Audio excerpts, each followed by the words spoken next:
मैं आज अपने हाथ में क्या लेकर आई, आपसे सवाल पूछूं तो आप क्या कहेंगे?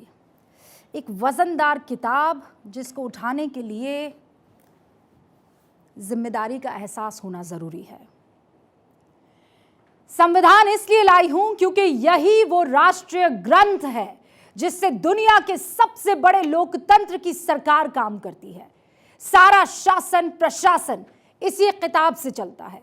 हमारे देश का पूरा सिस्टम इसी किताब से चलता है।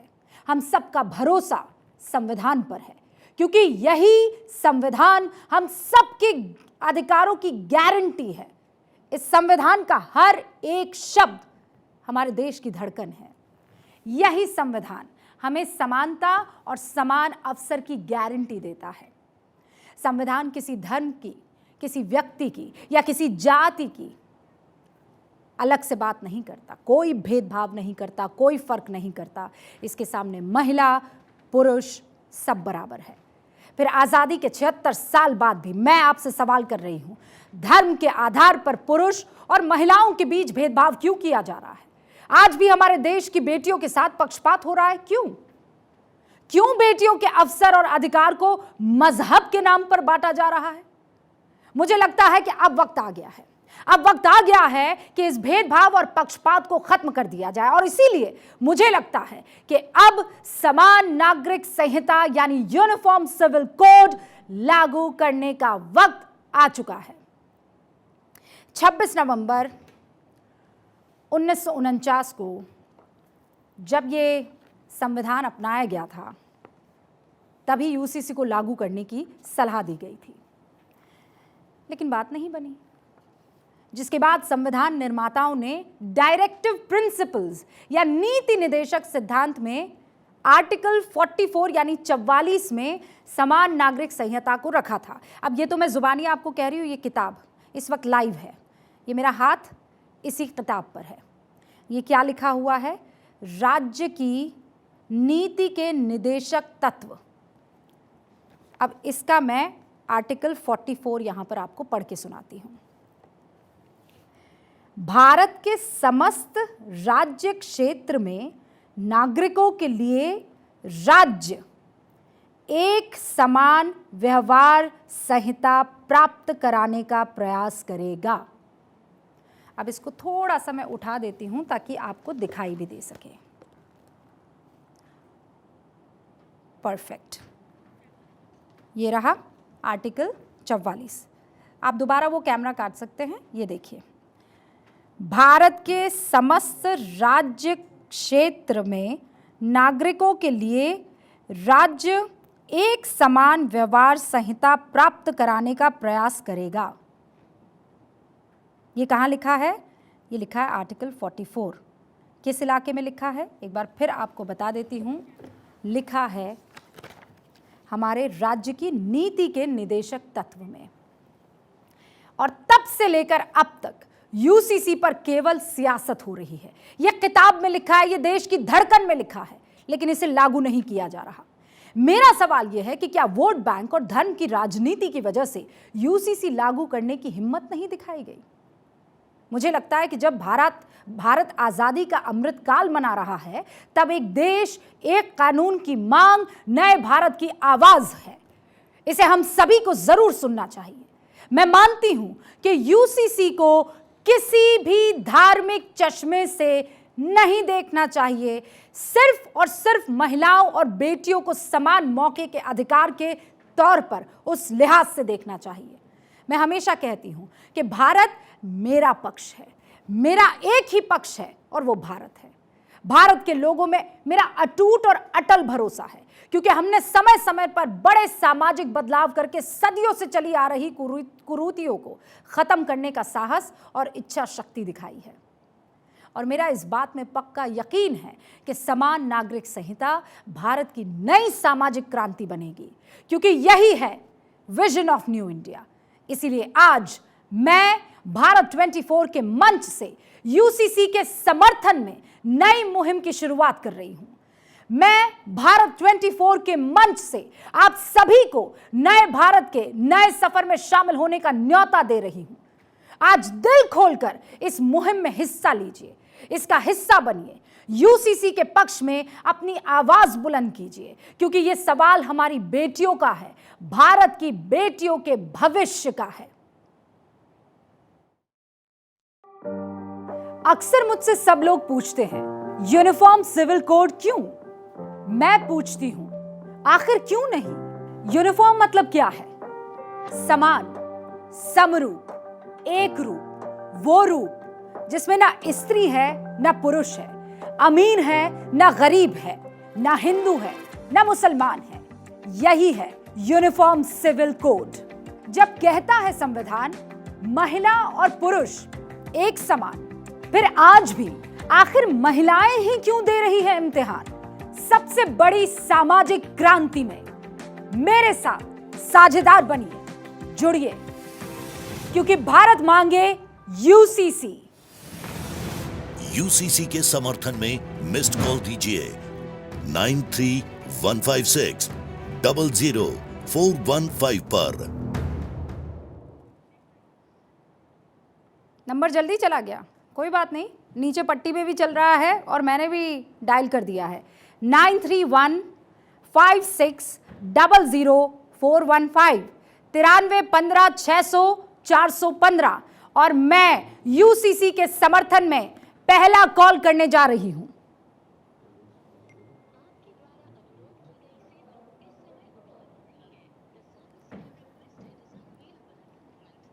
और अब मैंने 9315600415 पर कॉल कर दिया है।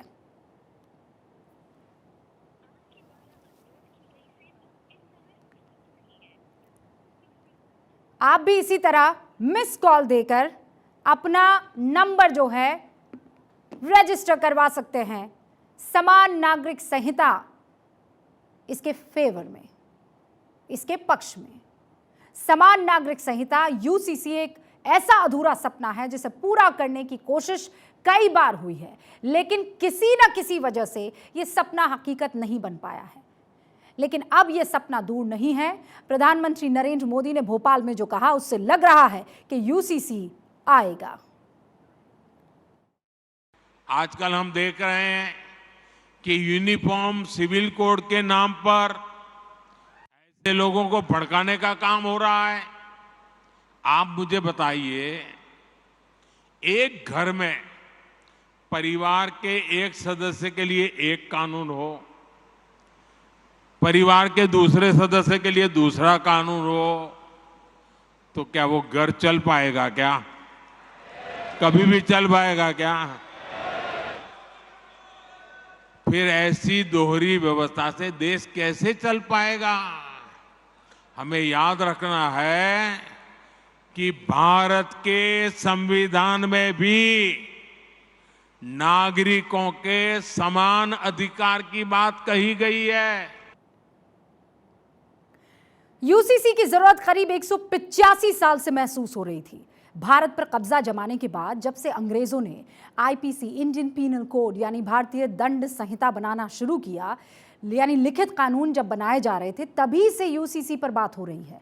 तभी से सबसे पहले 1834 में ईस्ट इंडिया कंपनी के राज में जो पहला लॉ कमीशन बना था, उसमें भी ये कहा गया था कि सिविल मामलों से लेकर क्रिमिनल केसेस में हर नागरिक के लिए एक ही कानून होना चाहिए। तब भी कई लोगों और संगठनों ने इसकी मुखालिफत की थी। फिर जब देश आज़ाद हुआ तब भी इसे लागू करने पर विचार हुआ, लेकिन ना अंग्रेज इसे लागू करने में हिम्मत जुटा पाए और ना ही इससे पहले की सरकारें। अंग्रेज़ों को खैर यहाँ कारोबार करना था, उनको तो मतलब ही नहीं था, इसलिए उनके लिए ये ज़रूरी था ही नहीं। लेकिन बाकी सरकारों ने क्यों इसे लागू नहीं किया, ये तो बड़ा सवाल है ना। इसीलिए हमने भारत मांगे यूसीसी मुहिम शुरू की है।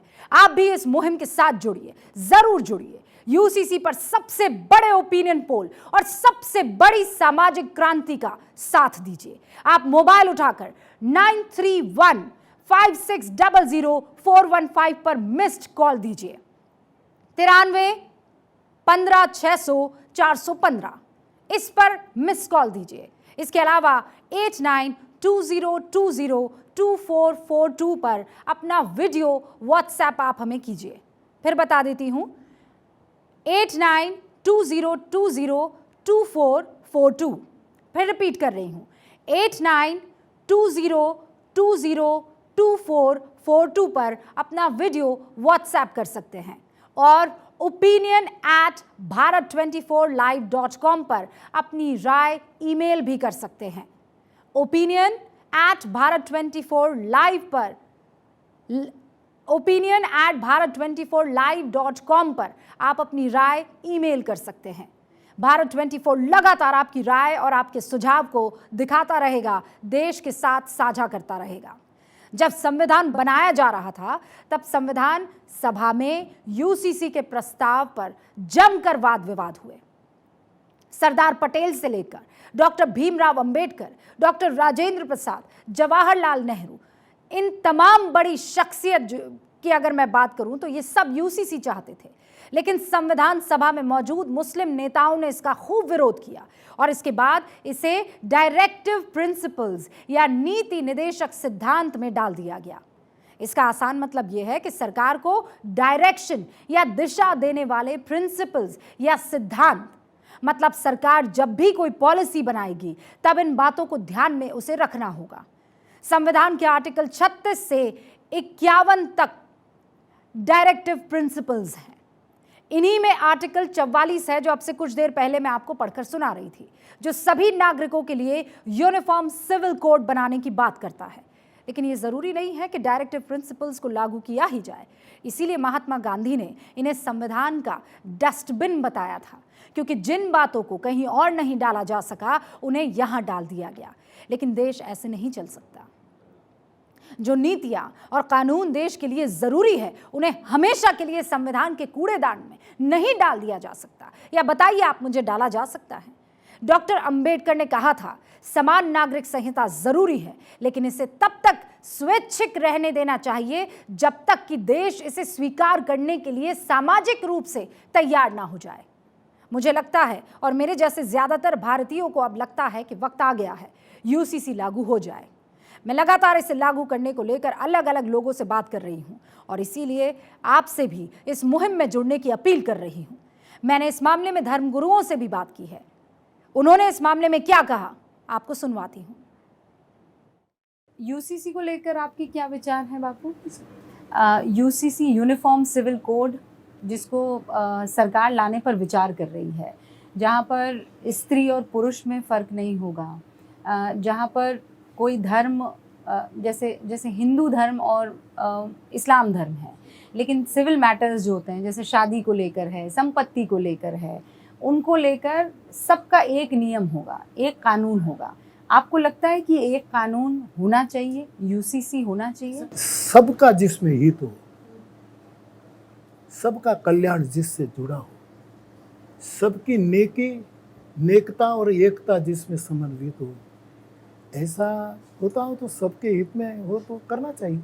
समान आचार संहिता को लेकर बहुत डिबेट चल रहा है। यूसीसी शास्त्री जी इस पर क्या राय रखते हैं? होना चाहिए। सनातन हिंदू राष्ट्र का पहला कदम। ये एक बाप के दो बेटे, तो दोनों में बंटवारा अलग अलग क्यों? दोनों को फैसिलिटी अलग अलग क्यों? जब एक ही बाप की संतान है और भारत माता की सब संतान है, ऐसा अगर सब कहते तो फिर जो हमें रूल्स फॉलो करना है वो आप भी कीजिए।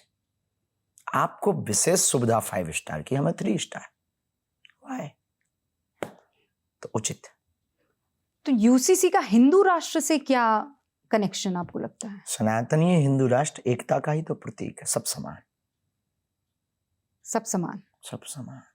सामाजिक समरसता, यूसीसी क्या, समान नागरिक, आईपीसी की जो धाराएं हैं उनमें सबको समान व्यवस्था। मतलब आईपीसी अलग है और वो क्षमा कीजिए, इसमें ये जो सिविल में मैटर्स हैं, शादी है, बंटवारा है, इसको लेकर के उनके लिए जो अलग कोर्ट है, उसकी व्यवस्था जैसे उनके लिए समान, वैसे ही हमारे हिंदू राष्ट्र में सब समान। तो आपको लगता है इसको सबको मानना चाहिए? और वो लोग जो ये कह रहे हैं कि इससे इस्लाम खतरे में आ जाएगा, जो मुसलमानों को डरा रहे हैं, उनके लिए आप क्या कहेंगे? खतरे में आ जाएगा, इसकी स्थिति तो उन्हें पाकिस्तान से सीखनी चाहिए। यूसीसी पर जिस तरह से देश का मानस बन रहा है, ज्यादातर लोगों की भावनाएं यूसीसी के पक्ष में दिख रही है और उसके बाद लॉ कमीशन ने भी इस पर तेजी से काम शुरू कर दिया है। भारत के लॉ कमीशन ने यूसीसी से जुड़े सवालों पर आम लोगों या संगठनों के सुझाव और सलाह मांग लिए हैं। 14 जून से इसकी शुरुआत हुई। आयोग ये मान रहा है कि ये मुद्दा देश के हर नागरिक से जुड़ा है। ऐसे में कोई फैसला लेने से पहले उनकी राय जानना जरूरी है। बहुत शानदार कदम है। यूसीसी पर सुझाव देने की आखिरी तारीख 14 जुलाई तय कर दी गई है। बाद में इसे 28 जुलाई तक बढ़ा दिया गया। यूसीसी को लेकर लोगों में कितना उत्साह है, इसे इस बात से समझिए कि 1 महीने से भी कम वक्त यानी 10 जुलाई तक ही लॉ कमीशन को करीब 46 लाख जवाब मिल गए हैं।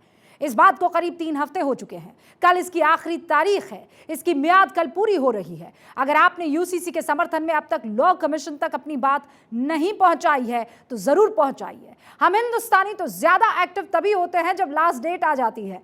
तो सोचिए, कल जब लॉ कमीशन ये खुलासा करेगा उसे यूसीसी पर कुल कितने जवाब मिले हैं, तो ये आंकड़ा कितना बड़ा होगा। एक तरफ देश में इतना उत्साह है तो दूसरी तरफ ऐसे लोग भी हैं जो अपने वोट बैंक पॉलिटिक्स या सियासी वजूद को बचाने के खातिर एक तबके को बरगलाने की आखिरी कोशिश की जुगत में लगे हैं। जो लोग किसी के बहकावे में आकर इसका विरोध कर रहे हैं या इससे डर रहे हैं, मैं उनसे बात करना चाहती हूँ।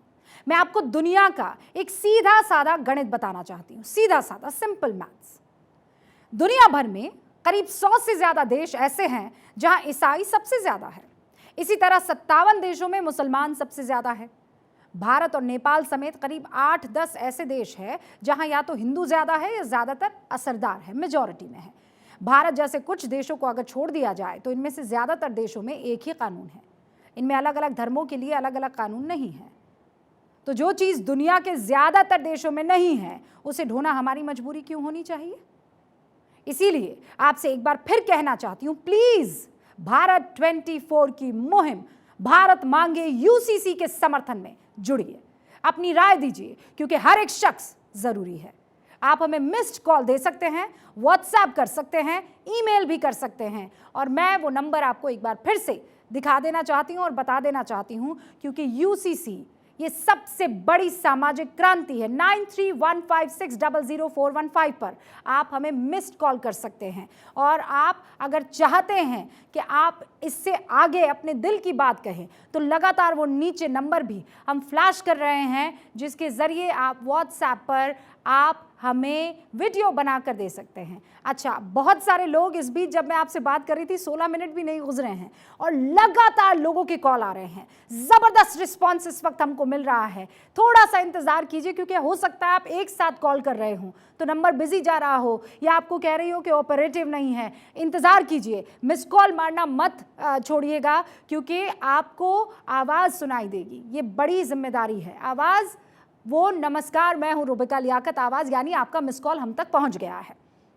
ये बड़ी जिम्मेदारी है। अगर आप चाहते हैं कि जो हमारे देश की धड़कन, हमारे देश की नब्ज, हमारी देश की सबसे मजबूत ताकत, सबसे बड़ा धर्म संविधान के पन्नों में इंगित है, दर्ज किया गया है, उसे लागू क्या नहीं किया जाना चाहिए। यूनिफॉर्म सिविल कोड जरूरी है। इसे हिंदुस्तान में अब लागू कर दिया जाना चाहिए, ये हम मानते हैं। Bharat 24 vision of new India इसमें यकीन रखता है और इसीलिए अगर आपको लगता है कि आप भी यूसीसी को चाहते हैं, यूसीसी को भारत का अभिन्न अंग बनाना चाहते हैं, हिस्सा बनाना चाहते हैं, यूनिफॉर्म सिविल कोड कह दीजिए, उसे आप कॉमन सिविल कोड कह दीजिए, इंडियन सिविल कोड कह दीजिए। अगर आप चाहते हैं कि सिविल मैटर्स में ना हिंदू देखा जाए, ना मुसलमान, ना सिख, ना ईसाई, इंसान देखा जाए, ना औरत देखा जाए, ना मर्द देखा जाए, सिर्फ इंसान देखा जाए, एक चीज देखी जाए, यानी सब बराबर है, एक प्लेटफॉर्म पर है, तो यूनिफॉर्म सिविल कोड इस देश में लागू होना चाहिए। और उसके लिए आप लगातार नीचे नंबर फ्लैश हो रहे हैं, आप इस नंबर से हमारे साथ जुड़िए। #भारत मांगे यूसीसी पर अपनी राय हम तक पहुंचाइए। हमें जानकारी मिल रही है कि बहुत गजब का रिस्पॉन्स जो है आ रहा है। इस खबर के साथ अब और इस उम्मीद के साथ कि आप इस बड़ी सामाजिक क्रांति में मेरा साथ देंगे।